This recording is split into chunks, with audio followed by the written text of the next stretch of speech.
नमस्कार दोस्तों, कैसे हैं आप लोग। 27 अगस्त यानी कि आज संडे के साइंस एंड टेक एनालिसिस और करंट अफेयर्स एनालिसिस में आपका स्वागत है। कल 26 अगस्त की करंट अफेयर्स की वीडियो विनी सर ने बनाई थी, लेकिन 26 अगस्त के एडिटोरियल के टॉपिक्स डिस्कस नहीं हो पाए थे। तो जो दो इंपॉर्टेंट एडिटोरियल एनालिसिस है 26 अगस्त की, वो आज इस पर्टिकुलर वीडियो में कवर होगी। और 25 अगस्त की जो कंसोलिडेटेड लॉन्ग वीडियो है, 1 घंटे से ज्यादा की होगी, वो इस पर्टिकुलर वीडियो के बाद आपको अपलोडेड मिल जाएगी। तो सारे टॉपिक्स जो कि ओवरऑल यहाँ पे थोड़ा बैकलॉग में हो गए थे, वो कवर हो जाएंगे। तो शुरुआत करते हैं सबसे पहले 26 अगस्त के दो एडिटोरियल एनालिसिस जो मैं आज आपके साथ डिस्कस करूंगा। एक ब्रिक्स अलायंस को लेके है और एक चेस में जो मैग्नस कार्लसन ने फाइनल में आर प्रज्ञानंद को हराया है, इसके बारे में एक आर्टिकल है। चेस वर्ल्ड कप हुआ था रिसेंटली अजरबैजान की कैपिटल बाकू में, वहां की बात हो रही है। इस एडिटोरियल के साथ साथ 3 साइंस एंड टेक के आर्टिकल्स भी मैं आज आपके साथ डिस्कस करने वाला हूं। साइंस एंड टेक में कौन कौन से आर्टिकल्स हैं? तो भैया, ट्रॉपिकल फॉरेस्ट की टेम्परेचर लिमिट क्या है कि उसकी लीव्स फोटोसिंथेसिस करना बंद कर दें, इसको लेके है। कोविड 19 के लॉन्ग टर्म हेल्थ इश्यूज, इसको लेके एक आर्टिकल है।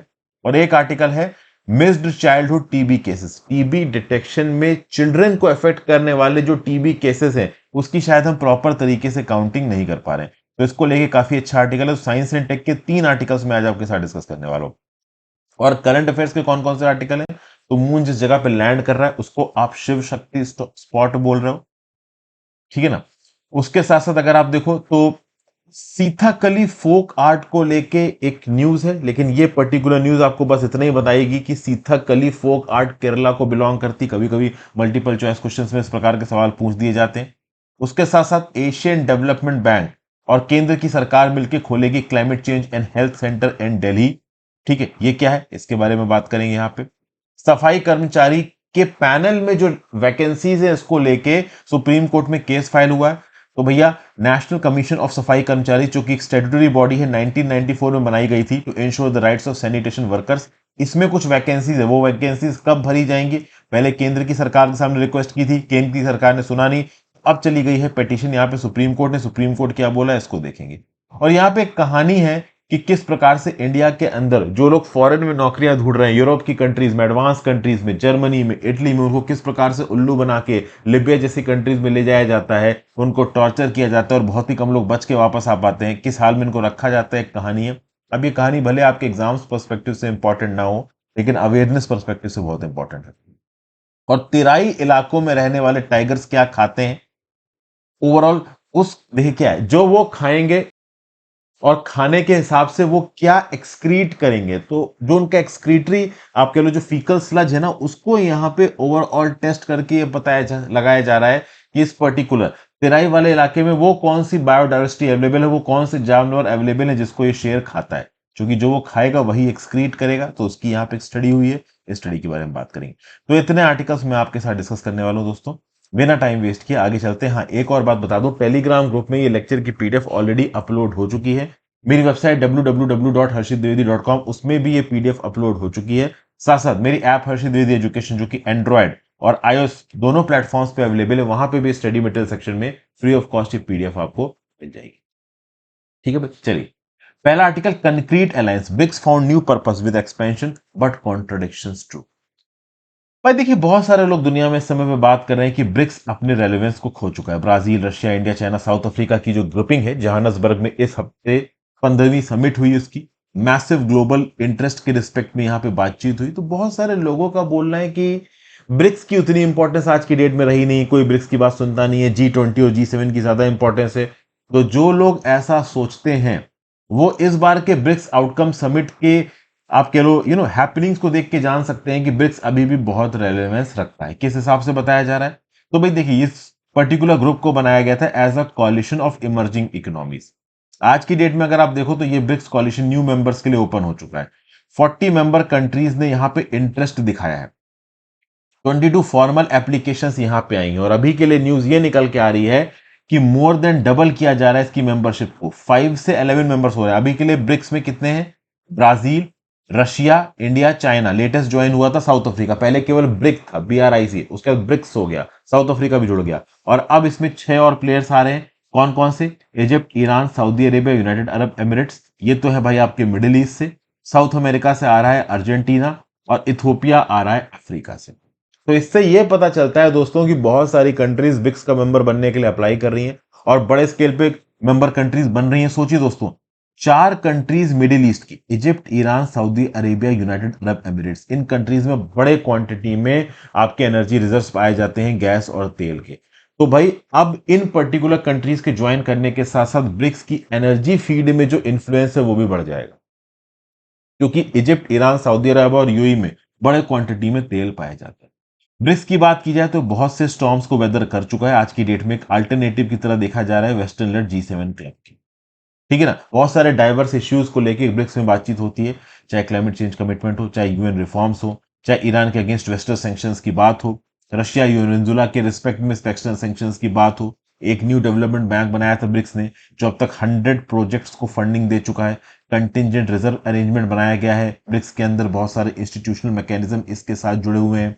वेल्थ की फील्ड में देखा जाए तो पैसे के फील्ड में भले ही ब्रिक्स अभी के लिए G7 को टक्कर नहीं दे सकता, लेकिन ग्लोबल जीडीपी के रिस्पेक्ट में जरूर टक्कर दे सकता है, क्योंकि ब्रिक्स के जो मेंबर्स हैं करंटली वो भी 30% जीडीपी के पास पहुंच रहे हैं, और जो G7 ग्रुप है वो भी 30% जीडीपी के पास पहुंच रहा है। ब्रिक्स के अंदर बहुत इंफ्लुएंशियल मेंबर, एक अकेला चाइना की जीडीपी बेहमौत है, उसके साथ इंडिया, आपका ब्राजील, रशिया, इनकी भी जीडीपी कोई बहुत छोटी नहीं है।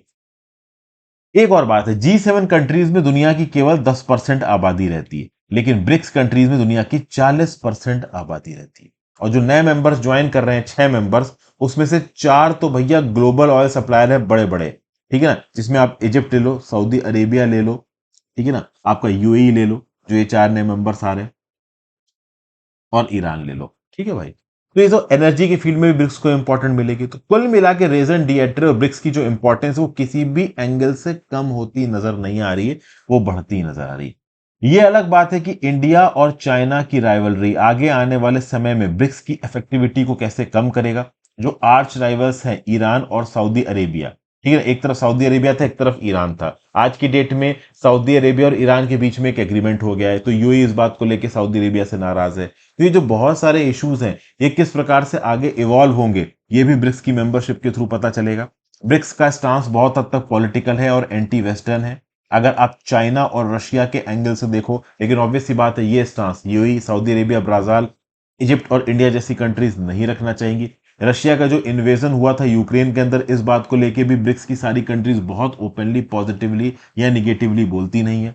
चाइना आगे आने वाले समय में डेफिनेटली अपनी मोनोपोली को स्थापित करने की कोशिश करेगा। इस ब्रिक्स ग्रुपिंग के ऊपर अपनी पावर, सत्ता, मोनोपोली और ओवर पावरिंग एटीट्यूड को ले आने की कोशिश करेगा। वो उसमें कितना सक्सेसफुल होता है, कितना सक्सेसफुल नहीं होता, ये आगे आने वाले समय में पता चलेगा। So it is the promise of shared prosperity and a more democratic model of global governance that attracts so many in the global south to the grouping and will provide the motor of an expanded lineup of BRICS countries. तो BRICS की importance अभी भी यहाँ पे पूरी तरीके से जिंदा है, ये इस आर्टिकल से हमें पता चलता है। आगे आ जाते हैं, ये जो अभी recently chess world cup conclude हुआ है अजरबैजान के कैपिटल बाकू में, कहीं ना कहीं इसने इंडियन पब्लिक के माइंड को अपनी तरफ खींचा है। देखिए, इतनी जबरदस्त तरीके से कुछ ही स्पोर्टिंग इवेंट्स को इंडियन पब्लिक फॉलो करती है, बड़ी जबरदस्त इतनी इंडियंस की परफॉर्मेंस भी कमी देखने को मिलती है। 18 साल के चेन्नई के आर प्रज्ञानंद ने जबरदस्त तरीके से मैग्नस कार्लसन को टक्कर दी, फाइनल में पहुंच गए थे चेस वर्ल्ड कप के, लेकिन फाइनल में मैग्नस कार्लसन से हार गए। मैग्नस कार्लसन आज तक के हाईएस्ट रेटेड प्लेयर है हिस्ट्री में। मैग्नस कार्लसन नॉर्वेजियन है, 5 टाइम वर्ल्ड चैंपियन रह चुके हैं, ये उनका पहला वर्ल्ड कप है, अपने आप में एक सिग्निफिकेंट ट्रॉफी है कार्लसन के लिए। कार्लसन वही एग्जाम्पल है, वही इंसान है जिसने 2013 में चेन्नई में विश्वनाथन आनंद की विजय आपके लोग यात्रा को रोका था, और उसके बाद से विश्वनाथन आनंद को डिथ्रोन करने के बाद चेस के फील्ड में दुनिया में राज किया है मैग्नस कार्लसन। ठीक है ना भाई, अभी के लिए भले ही ऑफिशियल वर्ल्ड चैंपियन नंबर 1 नहीं है मैग्नस कार्लसन, कौन है इस समय पे? इस समय पे है चाइना के डिंग लेरेन। लेकिन चाइना के डिंग लेरेन ने मैग्नस कार्लसन को कुछ महीने पहले इस पर्टिकुलर नंबर 1 पोजीशन से हटाया, और कुछ ऐसा भी देखने को मिला है कि बहुत लंबे समय से मैग्नस कार्लसन कुछ इंपॉर्टेंट इवेंट्स में पार्टिसिपेट नहीं कर रहे हैं। तो अगर next cycle of world championship में मैग्नस कार्लसन पार्टिसिपेट नहीं करते, तो इससे मैग्नस कार्लसन का कोई नुकसान नहीं है, वर्ल्ड चैंपियनशिप का नुकसान है, क्योंकि सबको पता है कि Magnus Carlsen is the best player in the world right now. तो अगर वो किसी टाइटल चैंपियनशिप में पार्टिसिपेट नहीं कर रहा, तो वो टाइटल चैंपियनशिप का नुकसान है। प्रज्ञानंद एक ऐसे पर्सन है जिसने मैग्नस कार्लसन को पहले हराया है, फॉर्मिडेबल राइवल रहे हैं प्रज्ञानंद, और पहले मैग्नस कार्लसन प्रज्ञानंद से हार चुके हैं। मैग्नस कार्लसन के अगेंस्ट वर्ल्ड नंबर 1 के अगेंस्ट जीतना बहुत ज्यादा मुश्किल है, लेकिन प्रज्ञानंद ऑलरेडी इस फीट को कर चुके हैं, बहुत यंग है। इस समय पे प्रज्ञानंद 29th रैंकिंग रखते हैं पूरी दुनिया में। सेकंड नंबर, मतलब इन्होंने ही फाइनल में लड़ाई की मैग्नस कार्लसन से, यहाँ पे हार गए। इनफैक्ट बाकू में प्रज्ञानंद ने वर्ल्ड नंबर 2 और वर्ल्ड नंबर 3 को भी हराया। वर्ल्ड नंबर 2 हिकारू नाकामुरा को हराया, वर्ल्ड नंबर 3 फिबियानो कैरुआना को हराया। तो वर्ल्ड कप में जबरदस्त तरीके से इंप्रेस किया प्रज्ञानंद ने। लेकिन प्रज्ञानंद अकेले इंप्रेस करने वाले नहीं है, कुछ और लोग भी है। जैसे फॉर एग्जांपल क्वार्टर फाइनल में प्रज्ञानंद अर्जुन अरिगैसी के साथ चेस मैच में जीते थे। अर्जुन अरिगैसी भी इंडियन है, इन्होंने भी जबरदस्त परफॉर्मेंस दी है। फिर डी गुकेश, ये पहले इंडियन थे जिन्होंने अजरबैजान में न्यूज बनाई by breaking into the world's top 10। इस समय वर्ल्ड्स टॉप 10 में पहुंच चुके हैं डी गुकेश, और विश्वनाथन आनंद को रिप्लेस कर चुके हैं as India number 1 in live ratings. और कार्लसन के अपोनेंट थे डी गुकेश, क्वार्टर फाइनल में हार गया वो मैग्नस कार्लसन से। विदित गुजराती ने इस बात को इंश्योर किया कि जो पिछले 8 प्लेयर्स लेफ्ट थे, ठीक है ना, 4 out of the 8 players left in the prestigious events for Indians. तो आखिरी 8 जो प्लेयर्स इस वर्ल्ड चैंपियनशिप में लड़ रहे थे, उसमें 4 तो इंडियंस थे। एक तो अर्जुन अरेगेसी, एक थे प्रज्ञानंद, एक थे डी गुकेश और एक थे विदित गुजराती।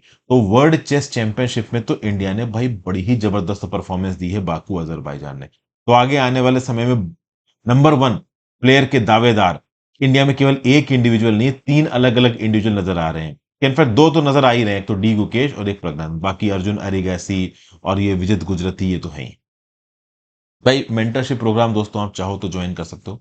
अब मेंटरशिप प्रोग्राम में बहुत तेजी से कुछ वीडियोस में अपलोड करूंगा। पिछले 1-2 दिन में मुझे बहुत अर्जेंट बेसिस पे चंडीगढ़ जाना पड़ गया दोस्तों, इसकी वजह से मैं वीडियोस आपके लिए उतनी नहीं अपलोड कर पाया। लेकिन हाँ, वीडियोस आती नहीं है, कल भी अपलोड हुई थी, आज भी अपलोड हुई है, और मैं भी कुछ और वीडियोस अपलोड करूंगा। तो आप चाहो तो यूपीएससी 2024 मेंटरशिप प्रोग्राम्स ज्वाइन कर सकते हो। हंड्रेड्स ऑफ वीडियो ऑलरेडी इस मेंटरशिप प्रोग्राम में अपलोड हो चुकी है, हंड्रेड्स ऑफ पीडीएफ भी अपलोड हो चुकी है। एक प्रॉपर तरीके से मैं आपकी तैयारी कराने की कोशिश कर रहा हूँ इस प्रोग्राम के अंदर, तो आप चाहें तो ज्वाइन कर सकते हैं।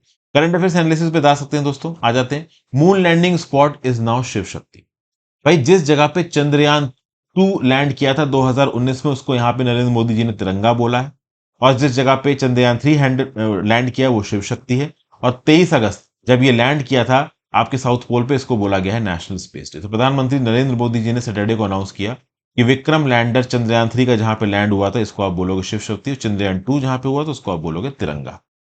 शिव शक्ति क्यों? तो in Shiv there is a resolution for the welfare of humanity and Shakti gives us the strength to fulfil those resolutions.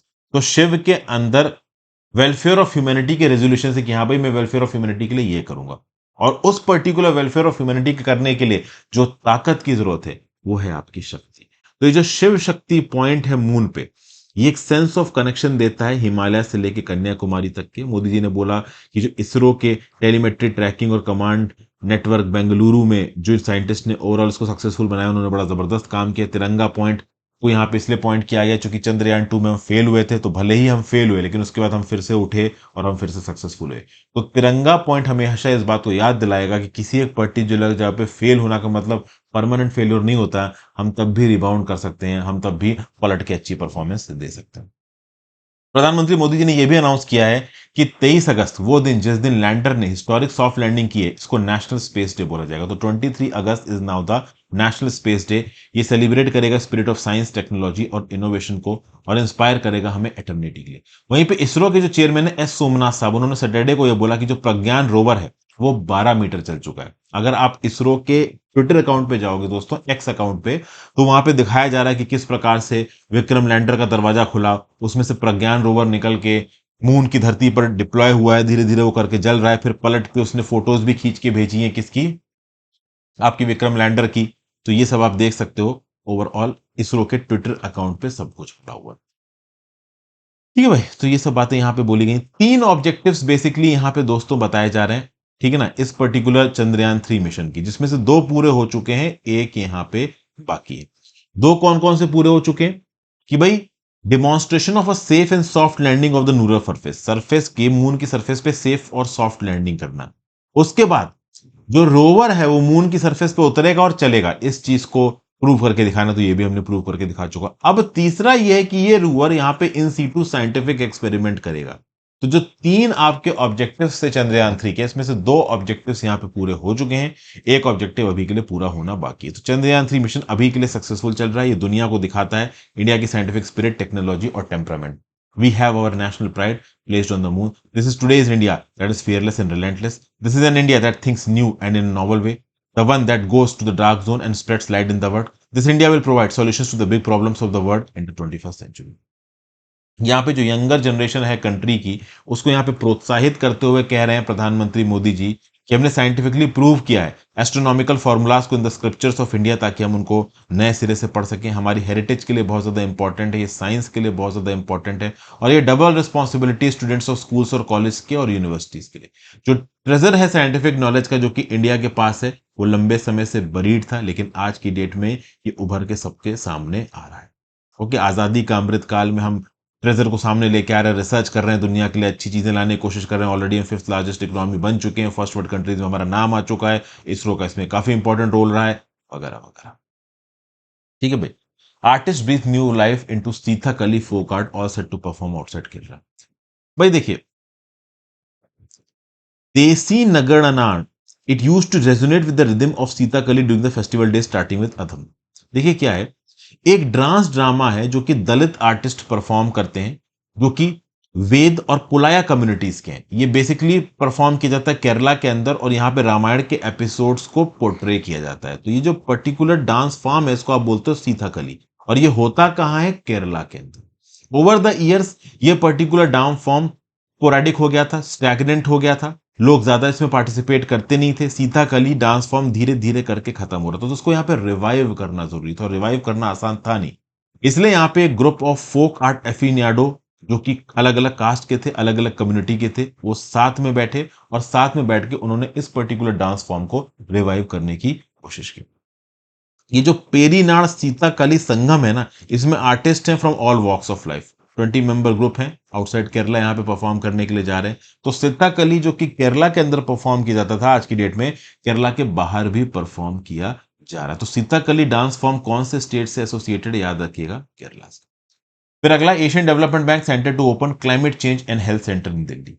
तो भाई देखिए, having bust the first WHO Center for Global Traditional Medicine to be set up in Gujarat, India is all set to open a climate change and health hub in Delhi in partnership with Asian Development Bank. तो पहले overall पहला WHO centre global traditional medicine का वो गुजरात के अंदर खोला गया, और उसके साथ साथ एक क्लाइमेट चेंज और हेल्थ हब अब दिल्ली के अंदर खोला जा रहा है एशियन डेवलपमेंट बैंक की पार्टनरशिप के साथ।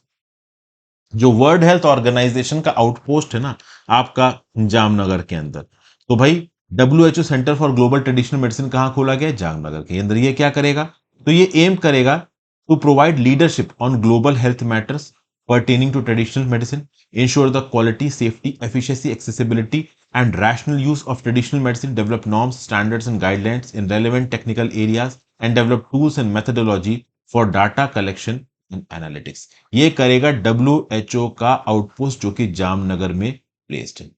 लीडरशिप प्रोवाइड करेगा ग्लोबल हेल्थ मैटर्स पे पर्टेनिंग टू ट्रेडिशनल मेडिसिन वगैरह वगैरह। तो सारी चीजें यहाँ पे लिखी हुई, यहाँ पे रिसोर्सेज को पूल करने की जरूरत है। देखिए, क्लाइमेट चेंज आज की डेट में सबको अफेक्ट करता है, तो ये जो पर्टिकुलर सेंटर यहाँ पे खुला हुआ है, ओके, कहाँ पे, तो जो क्लाइमेट चेंज सेंटर और हेल्थ सेंटर खुला है दिल्ली में एशियन डेवलपमेंट बैंक की मदद से, कि जितने भी डिफरेंट पार्टनर्स हैं जो इस पर्टिकुलर मैटर के ऊपर डिस्कशन करते हैं, उनको यहाँ पे कंसोलिडेट करेगा। ओके, इस समय पे दुनिया बहुत से चैलेंजेस को फेस कर रहा है, तो हमें अपने रिसोर्सेज को पूल करना है, लर्न करना है, इनोवेशन करना है कि कैसे क्लाइमेट चेंज के साथ टाइमली मैनर में लड़ा जाए। एक डॉक्यूमेंट रिसेंटली रिलीज हुआ है, G20 आउटकम डॉक्यूमेंट, जिसमें इंडिया ने नोट किया है कि climate change will continue to drive health emergency, including the emergence and re emergence of infectious disease. कितना इन्फेक्शन डिजीज का इमरजेंस हो रहा है, कितना री इमरजेंस हो रहा है कि हाँ भाई पहले इमरजेंस हुआ, फिर कुछ समय के लिए दब गया, फिर से उठ के आ रही दवाइयां, कितनी उनकी सीवियरिटी बढ़ रही है, कितना फ्रीक्वेंसी के साथ नेचुरल डिजास्टर्स बढ़ रहे हैं, और वो किस हद तक दुनिया के हेल्थ सिस्टम्स को अफेक्ट कर रहे हैं इन डिलीवरिंग एसेंशियल सर्विसेज। तो हम रिकग्नाइज करते हैं to need to enhance the resilience of health systems against the impact of climate change. We commit to prioritizing climate resilient health system development, building sustainable and low carbon, low greenhouse gas emission health system, and health care supply chains that deliver high quality health care, mobile resources for resilient, low carbon, sustainable health system, and facilitate collaboration, including initiatives such as WHO led Alliance for Transformative Action on Climate and Health. तो याद रखिएगा दोस्तों, international cooperation के साथ welfare policies को ground level पे लोगों के लिए इंप्लीमेंट करना। तो इसके लिए WHO centre for global traditional medicine बनाया गया गुजरात के अंदर, ये नोट में लिख लीजिए। और क्लाइमेट चेंज और हेल्थ सेंटर बनाया गया दिल्ली में अंदर एडीबी की मदद के साथ, एशियन डेवलपमेंट बैंक की मदद के साथ, ये अपने नोट्स में इनकॉर्पोरेट कर लीजिए। इसी को आप अपने हिसाब से आंसर्स में यूज भी कर सकते हो। फिर यहां पे सुप्रीम कोर्ट सरकार से जवाब मांग रही है ऑन वैकेंसीज ऑन सफाई कर्मचारी पैनल। तो सुप्रीम कोर्ट ने सरकार का रिस्पांस मांगा एक प्लिया को लेकर। देखिए, नेशनल कमीशन फॉर सफाई कर्मचारी, नेशनल कमीशन फॉर सफाई कर्मचारी एक्ट आया था 1994 में। इसके अंदर ही एक बॉडी बनाई गई, statutory body, national commission for सफाई कर्मचारी। इसके अंदर इस समय पे 4 वैकेंसीज एग्जिस्ट करती हैं। इस पर्टिकुलर कमीशन का काम क्या है? To ensure the rights of sanitation workers. तो एक बेंच सुप्रीम कोर्ट की जिसको लीड कर रहे हैं जस्टिस सूर्यकांत, इसने केंद्र की सरकार को एक नोटिस इशू किया। क्यों नोटिस इशू किया? क्योंकि पिटीशन फाइल हुई है सुप्रीम कोर्ट में एडवोकेट राधाकांत त्रिपाठी के द्वारा। और इस पर्टिकुलर रिप्रेजेंटेशन में एडवोकेट राधाकांत त्रिपाठी ने बोला है कि जून 9 को इन्होंने सरकार को भी चिट्ठी लिखी थी कि सरकार ओवरऑल अपॉइंटमेंट करे नेशनल कमीशन फॉर सफाई कर्मचारी के अंदर, बट केंद्र की सरकार की तरफ से इनको कोई प्रॉपर रिस्पॉन्स मिला नहीं। फिर इस पिटीशन ने यह भी दिखाया है कि other than the commission chairperson M Venkatesan, the vice chairperson and a member, remaining 4 vacancies have not been fulfilled. तो भैया चेयरमैन है, वाइस चेयरपर्सन है और एक मेंबर, इसके अलावा 4 और मेंबर्स की जगह है नेशनल कमीशन फॉर सफाई कर्मचारी के अंदर, बट इन 4 मेंबर्स की जगह को फिल ही नहीं किया जा रहा है, खाली पड़ी हुई है। तो यहां पे पिटीशन नोट कर रही है कि भैया जो टास्क है इस कमीशन का वो है to study and evaluate the implementation of programs and schemes relating to social and economic rehabilitation of सफाई कर्मचारी एंड स्केवेंजर्स। तो भैया वो प्रोग्राम्स और वो स्कीम्स जो कि सोशल और इकोनॉमिक रिहेबिलिटेशन करते हैं सफाई कर्मचारी का, स्केवेंजर्स का, उसके ऊपर ये नेशनल कमीशन फॉर सफाई कर्मचारी अपना काम करता है। और ये काम कब कैसे ठीक तरीके से करेगा? जब इसके 4 मेंबर्स की वैकेंसी को फुलफिल ही नहीं किया गया है, ये कम मैन पावर के साथ काम कर रहा है। फिर पिटीशन ने यहां पे ये भी बोला कि मैनुअल स्कैवेंजिंग को प्रोहिबिट किया गया है इन स्टैट्यूट इनेक्टेड इन 2013। इसलिए भी यहां पे बहुत ज्यादा जरूरी हो जाता है कि जो कमीशन है ये फुल फोर्स के साथ फंक्शन करे ताकि सोशली और इकोनॉमिकली लोगों को अपलिफ्ट किया जा सके, और इन सोशली और इकोनॉमिकली डिसएडवांटेज फैमिलीज में जो लोग हैं उनको प्रॉपर तरीके से यहां पे इंगेज किया जा सके। मिस्टर राधाकांत त्रिपाठी साहब ने कमीशन को यह भी याद दिलाया है कि भाई implementation of a Supreme Court judgment in March 2014, which had directed the government to identify families of all persons who had died during sewerage work since 1993 and award a compensation of 10 lakh to the family members of the deceased। देखिए, national commission for सफाई कर्मचारी के पास एक और बड़ी responsibility थी। Supreme court ने मार्च 2014 में जजमेंट देके बोला था कि भैया वो लोग जिनकी फैमिली के मेंबर सेवरेज वर्क करते हुए मरे हैं 1993 के बाद से, उनके फैमिली मेंबर्स को 10 लाख रुपए तक का कंपनसेशन दिया जाएगा। और इस कंपनसेशन को देने में भी नेशनल कमीशन फॉर सफाई कर्मचारी बॉडी का एक बहुत इंपॉर्टेंट रोल है। लेकिन ये बॉडी ठीक तरीके से काम कर नहीं रही, और उसकी एक वजह यह है कि इसमें 4 मेंबर्स का अपॉइंटमेंट हुआ ही नहीं है। तो सुप्रीम कोर्ट के एक पर्टिकुलर प्रिसाइज जजमेंट को भी ग्राउंड लेवल पे इंप्लीमेंट करने के लिए इस बॉडी की प्रॉपर फंक्शनिंग की जरूरत है। तो इन सब बातों को लेकर राधाकांत त्रिपाठी सब सुप्रीम कोर्ट पहुंच गए। सुप्रीम कोर्ट ने केंद्र की सरकार से जवाब मांगा है। लेट्स सी केंद्र की सरकार यहाँ पे क्या जवाब देती है। फिर अगली न्यूज, तो Libya and back victims of disease, कनी एंड टॉर्चर। यहाँ पे क्या हुआ है? तो भैया राहुल कुमार नाम के एक इंडिविजुअल थे, ये भाई लिबिया से वापस इंडिया के अंदर आए। इनको लग रहा था कि अगर इनका प्लेन क्रैश हो गया तो अपनी 3 बच्चियों से मिल नहीं पाएंगे। एक्चुअली में प्रॉब्लम दोस्तों यहाँ पे ये है कि बेसिकली पिछले 6 महीनों से ये एक अफ्रीकन नेशन में कैप्चर्ड है, ठीक है ना। ये और इनके 16 और लोग हरियाणा और पंजाब से 20 अगस्त को लौट रहे थे। लिबिया में इन्होंने इलीगली एंट्री मारी थी और उसके बाद से 6 महीने तक इनको एक इलीगल आर्म ग्रुप के द्वारा कैप्टिविटी में रखा गया। इनसे छोटे मोटे मैनुअल टाइप के टॉस्ट कराए गए। एक्चुअली में इनका टारगेट तो ये था कि यूरोप की किसी कंट्री में ये जाएंगे, लेकिन यहां पे इनको ड्यूप किया गया। एक पर्टिकुलर एजेंट ने, मदन लाल नाम का ट्रेवल एजेंट था, उसने बोला कि तुमको मैं इटली में इलीगली एंट्री दिलवा दूंगा 13 लाख रुपए के थ्रू। तो राहुल कुमार ने बोला कि ठीक है भाई, मैं 13 लाख रुपए दे दूंगा, और इटली में तो वैसे भी नॉर्म्स, यूरोपियन कंट्रीज में तो वैसे भी 10 यूरो 14 यूरो मिलते हैं 1 घंटे काम के। तो इनको लगा कि वहां पे जाके काम करेंगे तो 13 लाख रुपए तो 5-6 महीने में मैं कमा ही लूंगा, 1 साल भर में। तो ओवरऑल अभी मैं 13 लाख रुपए देके जा सकता हूं।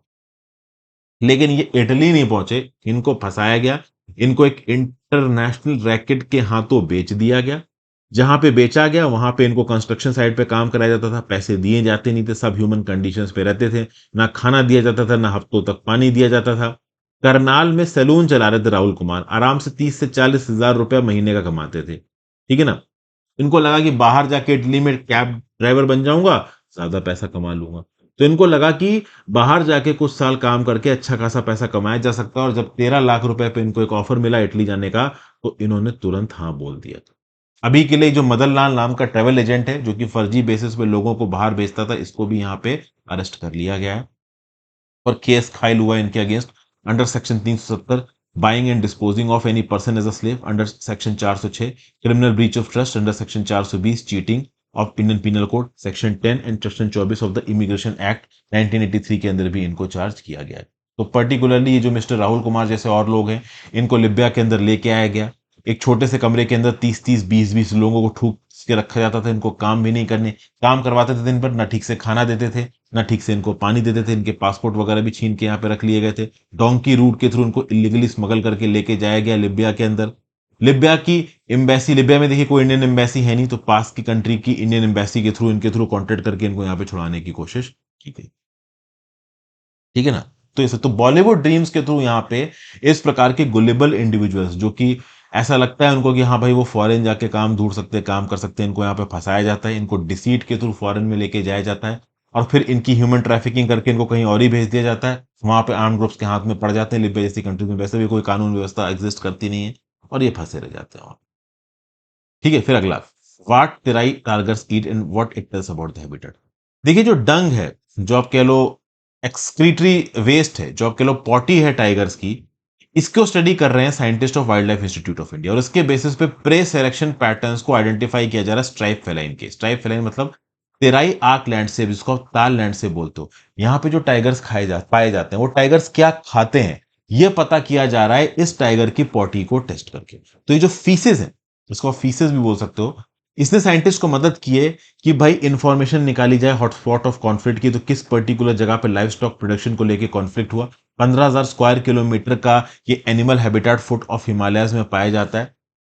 तो जो फूड हैबिट्स है यहाँ पे टाइगर की, टाइगर को आप साइंटिफिक नेम बोलते हो पैंथेरा टिग्रस की, इसको यहाँ पे पब्लिश किया गया latest edition of journal of mammalogy में, ये पीयर रिव्यूड इंटरनेशनल पब्लिकेशन। जो ऑथर्स हैं इस पर्टिकुलर स्टडी के, शुभंकर विश्वास, शिव कुमार, मुकेश बंदोपाध्याय, शिव कुमार पटेल, सेल्वाडोर लिंगडो, विवाश पांडेयन, समरथ मॉन्डल। डॉक्टर विश्वास की अगर बात की जाए तो ये world wide fund for nature के साथ भी एसोसिएटेड है। तो जो साइंटिस्ट थे उन्होंने 900 किलोमीटर का लीनियर स्ट्रेच छोड़ा है ताल का। ये one of the most productive habitats है इंडिया का और सब कॉन्टिनेंट में। स्टडी कंडक्ट की गई नवंबर 2014 से लेके दिसंबर 2020 के बीच में। ये globally important tiger conservation landscape है। यहाँ पे मोजियाक ऑफ फॉरेस्ट और ग्लाइसलैंड्स पाए जाते हैं, प्रोटेक्टेड एरिया की तरह ये काम करते हैं। ताल रिप्रेजेंट करता है 3 मेजर हैबिटेट टाइप्स को। एक तो शिवालिक, जो कि लोअर पार्ट से लोअर हिमालयस का एक भाबर बेल्ट है, जो कि कवर करती है foot hills of the lower Himalayas को, उसमें पेबल्स और बोल्डर्स पाए जाते हैं। और एक तेराई बेल्ट है, जो कि लो लैंड है below the Himalayan foot hills and north of Indo Gangetic plains, covering entire Uttar Pradesh, south parts of Uttarakhand and Bihar. ये जो शिवालिक बेल्ट है, भाबर बेल्ट है, तेराई बेल्ट है, इसके बारे में मैंने अपनी 11th क्लास की फिजिकल ज्योग्राफी की किताब में भी पढ़ा रखा है, एनसीईआरटी की। आप भाबर, मेरा नाम हर्षित द्विवेदी के साथ यूट्यूब पे सर्च मारिए, आपको रेलेवेंट वीडियोस मिल जाएंगे। उन इवेंट्स में आपको इस पर्टिकुलर ज्योग्राफिकल टॉपिक्स के बारे में बहुत कुछ पता चलेगा, ठीक है ना। हर चीज अब मैं देखिए यहाँ तो नहीं बता सकता हूँ आपको, हो सकता है सीधे आप सर्च मारो तो ना पड़े, लेकिन भाबर बांगर खादर तेराई, इसको शायद मैंने 9th क्लास की ज्योग्राफी की एनसीईआरटी में, 11th क्लास की ज्योग्राफी की एनसीईआरटी में मैंने पढ़ाया है। बहुत डिटेल में इस टॉपिक को पढ़ाया है, तो मेरी ज्योग्राफी की एनसीईआरटी देख लीजिए इनके बारे में ज्यादा जानने के लिए। और जो एनसीईआरटी मेरे ख्याल से आप में से बहुत सारे लोगों ने ऑलरेडी देखी रखी है। तो ये जो पर्टिकुलर लैंडस्केप है जहां पे स्टडी कंडक्ट की गई, देखिए 22% जो वाइल्ड पॉपुलेशन है टाइगर की, वो ताल लैंडस्केप में यहाँ पे पाई जाती है, तेराई आर्क लैंडस्केप के अंदर। यहाँ पे हाईएस्ट ह्यूमन और लाइफ स्टॉक डेंसिटीज भी पाई जाती है। इस पर्टिकुलर लैंडस्केप में हाई मेमोलियन डाइवर्सिटी पाई जाती है, हर्बीवोर जैसे कि गौर, नीलगाय, सांबर, नॉर्दर्न स्वैम्प डियर भी पाए जाते हैं, वाइल्ड पिग, चीतल, गोराई भी पाया जाता है, कुछ प्राइमेट्स और कार्निवोर जैसे कि लियोपार्ड, वाइल्ड डॉग, हाइना, ये सब भी पाई जाती है। ओमनीवोर्स जैसे कि स्लॉथ बियर और एशियाटिक ब्लैक बियर, ये भी यहाँ पे पाई जाता है। तो पर्टिकुलरली टाइगर के यहाँ पे फेसेस से ये पता करने की कोशिश की गई है कि उसकी लिनेज क्या है, जेनेटिक रिलेटेडनेस क्या है, डाइट प्रेफरेंस क्या है, पॉपुलेशन स्टेटस क्या है, लैंडस्केप को किस प्रकार से टाइगर इस्तेमाल कर रहा है। 510 कंफर्म्ड सैंपल्स टाइगर फेसेस के कलेक्ट किए गए लैंडस्केप से। 10 वाइल्ड अनरेगुलेटेड और लाइव स्टेक एज अ प्रेशीज को यहाँ पे आइडेंटिफाई किया गया जिनको खाता है यहाँ पे ये टाइगर। फील्ड सैंपलिंग की गई Rajaji, Corbett, Amangarh, Pilibhit, Dudhwa, Valmiki tiger reserve में, नंदौर, सोभवरवा वाइल्ड लाइफ सेंचुरीज में। ठीक है ना भाई, तो ये ओवरऑल यहाँ पे कुछ इंपॉर्टेंट इन्फॉर्मेशन है। चलिए साइंस एंड टेक एनालिसिस पे आ जाते हैं।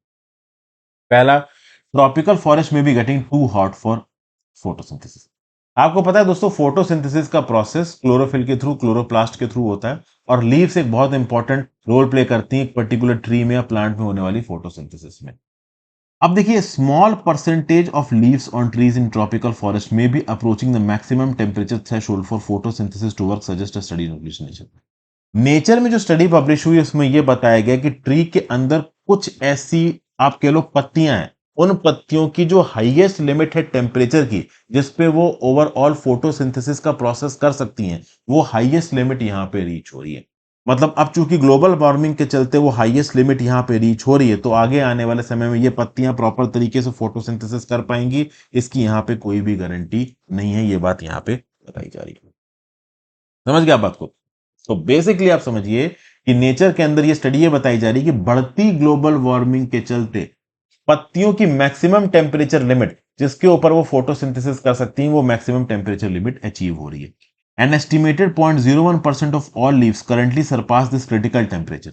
कुछ अनसर्टेनिटीज भी हैं यहाँ पे in the range of potential critical temperature tropical trees में। बेसिकली यहां पे बोला यह जाता है मॉडलिंग के हिसाब से कि जो ट्रॉपिकल फॉरेस्ट है वो मैक्सिमम 3.9 डिग्री सेल्सियस का इंक्रीज करंट एयर टेम्परेचर्स में झेल सकते हैं ओवरऑल लॉन्ग टर्म में अपने आप को सस्टेन करने के लिए। अगर 3.9 डिग्री या 4 डिग्री सेल्सियस से ज्यादा लॉन्ग टर्म में टेम्परेचर बढ़ जाता है, तो ये ट्रॉपिकल फॉरेस्ट इस टेम्परेचर इंक्रीज को झेल नहीं पाएंगे, क्योंकि फिर वो फोटोसिंथेसिस वगैरह बंद हो जाएगा और प्रॉब्लम हो जाएगी। तो अभी भी फ्यूचर क्लाइमेट चेंज में इंटरनेशनली कंट्रीज के पास स्कोप है कि हाँ भाई, टेम्परेचर इंक्रीज को कम किया जा सकता है और उसके बेसिस पे हमारे ट्रीज को और इकोसिस्टम को बचाया जा सकता है। अब देखिए, बहुत अनसर्टेनिटी, क्या प्लास्टिसिटी होगी, क्या रेंज होगी क्रिटिकल टेम्परेचर की जिसमें ट्रॉपिकल ट्रीज और उनकी जो लीफ है वो फोटोसिंथेसिस करना बंद कर देंगे, इसको प्रॉपर तरीके से अभी के लिए तो प्रिडिक्ट नहीं किया जा सकता है। लेकिन ये जो 4 डिग्री सेंटीग्रेड का एस्टिमेट है ना, ये वर्स्ट केस सिनेरियो है क्लाइमेट चेंज प्रिडिक्शंस में, चाहे ट्रॉपिकल फॉरेस्ट की बात करो और बाकी चीजों की बात करो। तो जो क्रिटिकल लीम्स है कार्बन के, वाटर के और बायोडाइवर्सिटी के, ये जो ट्रॉपिकल फॉरेस्ट है, इसमें जो क्लाइमेट चेंज सिनेरियोज हमें नजर आ रहे हैं, ये बताते हैं। कुछ रीसेंट स्टडीज कंडक्ट की गई जो इंडिकेट करती हैं रेजिलियंस ऑफ ट्रॉपिकल फॉरेस्ट को, कि कैसे वार्मिंग इंपैक्ट्स कार्बन अपटेक का लॉन्ग टर्म ड्रॉट इसको अफेक्ट करता है। जो क्रिटिकल टेम्परेचर है ना, वो एब्सोल्यूट अपर लिमिट की तरह काम करता है। इस पर्टिकुलर एब्सोल्यूट अपर लिमिट को क्रॉस नहीं करना है। अगर ये क्रॉस हो गया तो वो पर्टिकुलर पेड़ अपने आप को सस्टेन नहीं कर पाएगा, जो कि उसकी लीव्स और बाकी फंक्शंस काम करना बंद कर देगा। उसके साथ साथ अगर आप ये देखो तो लीफ टेम्परेचर्स की बात करें, in addition to temperature increase caused by global warming, deforestation, fragmentation, ये भी लोकल टेम्परेचर्स को बढ़ा देते हैं। जो कॉम्बिनेशन है क्लाइमेट चेंज और लोकल डिफॉरेस्टेशन का, ये भी ऑलरेडी प्लेस में है। हॉटेस्ट जो ट्रॉपिकल फॉरेस्ट रीजन्स हैं, क्लोज टू और even beyond the critical thermal thresholds, ये भी एक इंपॉर्टेंट रोल्स प्ले करते हैं।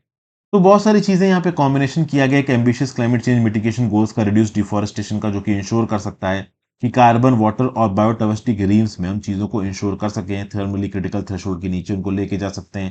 ट्रॉपिकल फॉरेस्ट सर्व करता है as a critical carbon store and host for most of the world's biodiversity, particularly sensitive है ये इंक्रीजिंग टेम्परेचर्स के, वगैरह वगैरह।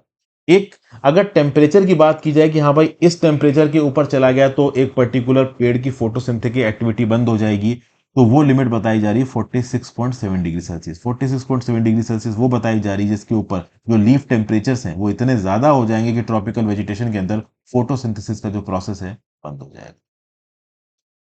फिर भाई, लॉन्ग टर्म हेल्थ इश्यूज। फिर अगला topic, long term health issues following कोविड-19। देखिए, मई 2023 में डब्ल्यूएचओ ने डिक्लेयर किया कि पैंडेमिक का जो इमरजेंसी फेज है वो खत्म हो चुका है, लेकिन कोविड-19 की वेव्स कहीं ना कहीं एग्जिस्ट होती नजर आती है, उनका इंपैक्ट भले यहां पे कम हो गया।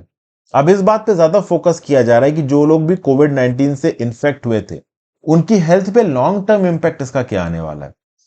जो इन्फ्लुएंस है कोविड-19 का ब्लड वेसल्स पे, हार्ट्स पे, नर्वस सिस्टम पे, ये डेफिनेटली यहां पे कंसर्न्स को रेज करता है और कुछ डिलेड हेल्थ इश्यूज की यहाँ पे बात की जा रही है कि हाँ भाई लॉन्ग टर्म में कोविड कहीं ना कहीं इंडिविजुअल्स की हेल्थ पे इंपैक्ट डालेगा।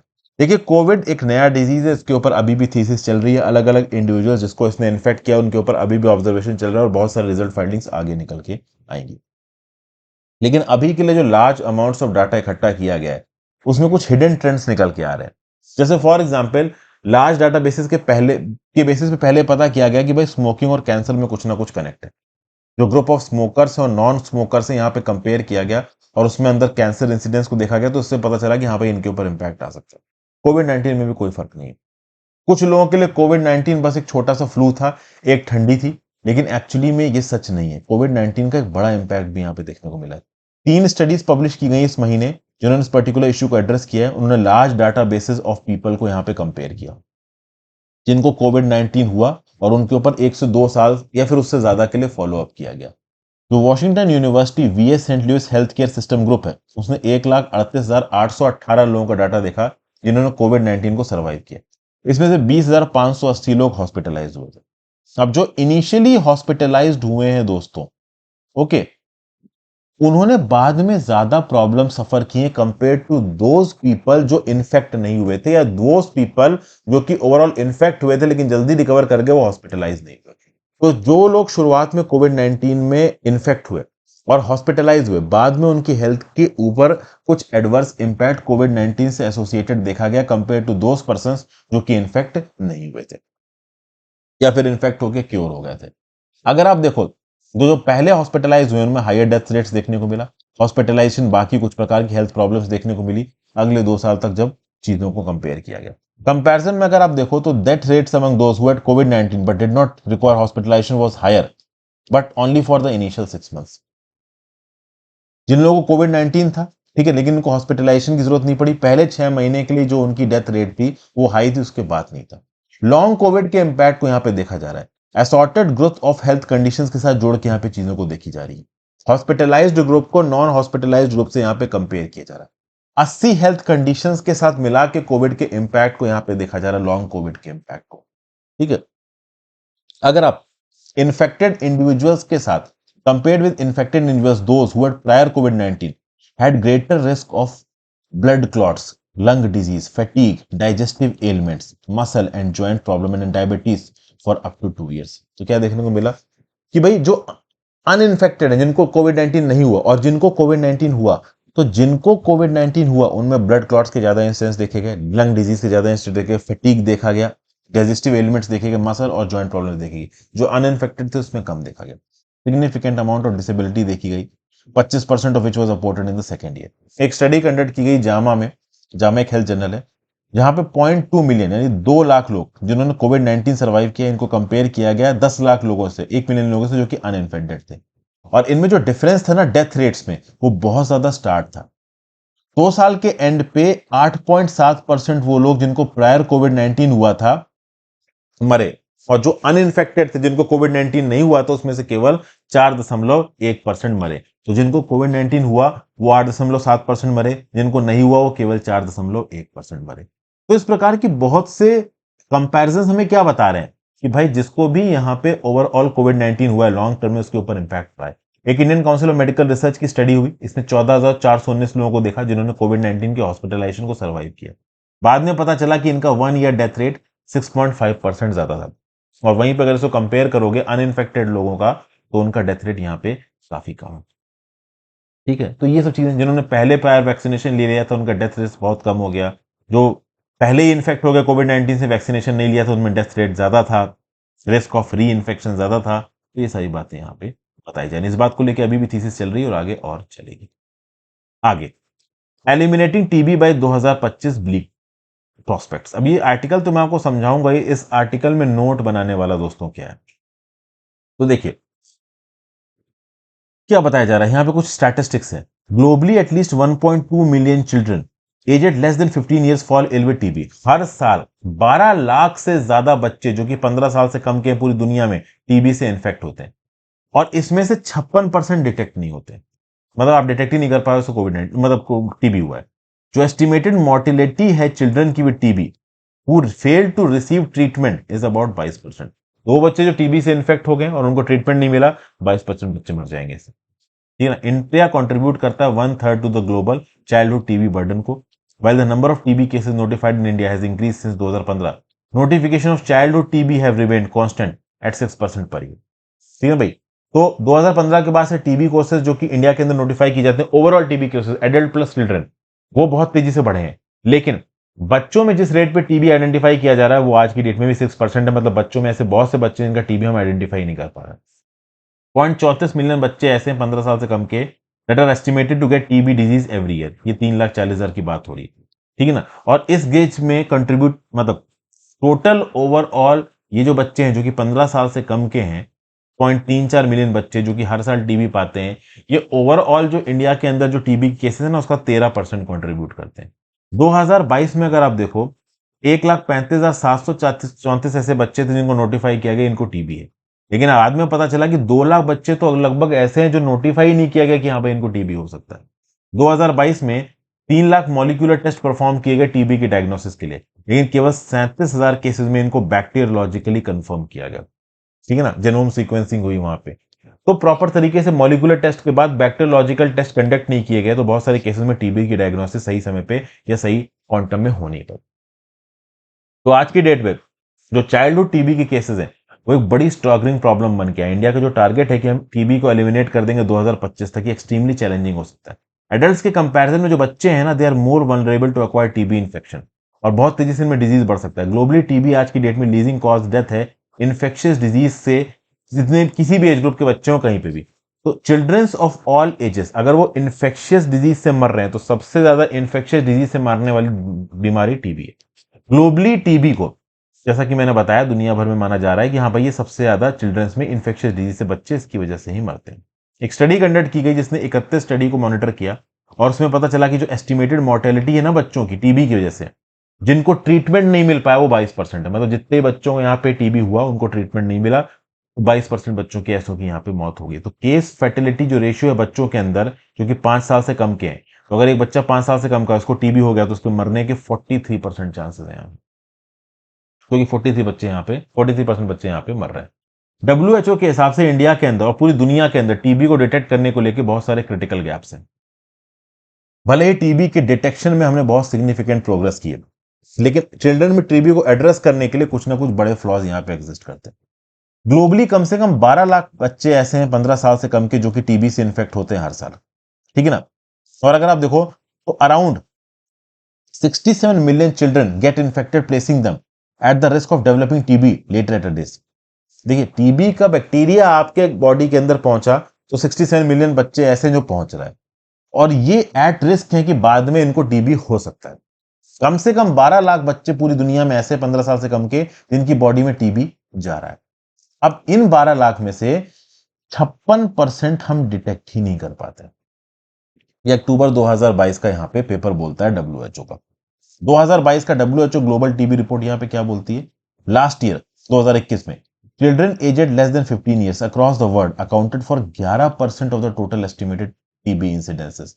तो डब्ल्यूएचओ की ग्लोबल टीबी रिपोर्ट 2022 की बताती है कि 2021 में 15 साल से कम के बच्चों को जिनको टीबी हुआ वो 11% थे टोटल दुनिया के टीबी केसेस के, ठीक है। अब सबसे खास बात यहां पे ये है कि टीबी डिटेक्शन गैप है। अगर 12 लाख लोगों को, 12 लाख बच्चों को टीबी हो रहा है 15 साल से कम की, जिसमें से हम 56% डिटेक्ट ही नहीं कर पा रहे हैं, तो मतलब ओवरऑल केस लोड यहां पे ज्यादा है, लेकिन उस केस लोड को डिटेक्ट करने की कैपेबिलिटी हमारे पास नहीं है। 2022 के पीडियाट्रिक टीबी मैनेजमेंट गाइडलाइंस के हिसाब से 0.34 million children aged less than 15 years are estimated to get TB disease every year. 15 साल से कम के बच्चों के 0.34 मिलियन केसेस इंडिया के अंदर टीबी डिजीज हर साल पा सकते हैं, और ये overall TB case load India का 13% फॉर्म करता है। और ये पर्टिकुलर सिचुएशन एक्यूट इसलिए भी हो जाती है क्योंकि हम पूरी तरीके से केसेस को एस्टिमेट ही नहीं कर पा रहे। अगर आप देखो तो 2015 में इंडिया के अंदर 85,780 टीबी के केस डिटेक्ट किए गए। 2022 में नंबर 24,22,000 पे था। ओवरऑल टीबी डिटेक्शन इंडिया के अंदर बढ़ रहा है, लेकिन बच्चों के अंदर टीबी डिटेक्शन अभी भी 6% पे एग्जिस्ट करता है। तो अगर बच्चों के अंदर टीबी डिटेक्शन 6% पे एग्जिस्ट करता है तो उससे पता क्या चलता है कि भाई बच्चों के अंदर पूरी तरीके से टीबी के इंसिडेंस को हम क्वांटिफाई कर ही नहीं पा रहे, ठीक है। तो नेशनल स्ट्रेटेजिक प्लान 2020 से 2025 में क्या बताया जा रहा है कि children continue to be relatively unrepresented in national TB surveillance system. हम बच्चों के अंदर किस हिसाब से टीबी का इंसिडेंस बढ़ रहा है उसको पकड़ नहीं पा रहे। ठीक है भाई, तो ये सब बातें ओवरऑल यहाँ पे बताई जा रही हैं। क्या बताया, with TB cases among children less than 15 years India estimated 3,42,000। The detection of 1,35,734 in 2022 would mean that 2 lakh were missed. मतलब अगर इन एस्टिमेट्स के हिसाब से देखा जाए तो हर साल इंडिया के अंदर 3,42,000 बच्चे टीबी से इन्फेक्ट हो रहे हैं। बट पिछले साल जो ऑफिशियल फिगर था वो रहा 1,35,734। मतलब हमने 2 लाख से ज्यादा बच्चों को डिटेक्ट ही नहीं किया। समझिए, 2019 में नेशनल ट्यूबरकुलोसिस एलिमिनेशन प्रोग्राम ने रिपोर्ट किया कि 1.5 लाख टीबी केसेस 0 से 14 साल की एज के बच्चों में पाए गए, indicating a gap of 55% in TB notifications in this age group. तो बस बेसिकली 1.5 लाख टीबी के केसेस 0 से 14 साल के बच्चों के बीच में पाए गए 2019 के रिपोर्ट के हिसाब से। और यहां पे पता ही चला है कि 55% रिपोर्टिंग यहां पे हुई नहीं है। और सबसे खास बात दोस्तों यहां पे ये है कि पहली बात तो हम बच्चों में कितना इंसिडेंस हो रहा है टीबी का ये नहीं पता कर पा रहे। उसके बाद अगर हमने पता कर भी लिया कि एक बच्चे को टीबी हुआ है तो उसको क्योर करना बहुत मुश्किल है। समझिए, बच्चों के अंदर टीबी का डायग्नोसिस बहुत चैलेंजिंग है। बहुत सारे केसेस में मिस्ड हो जाता है, डायग्नोसिस डिले हो जाता है।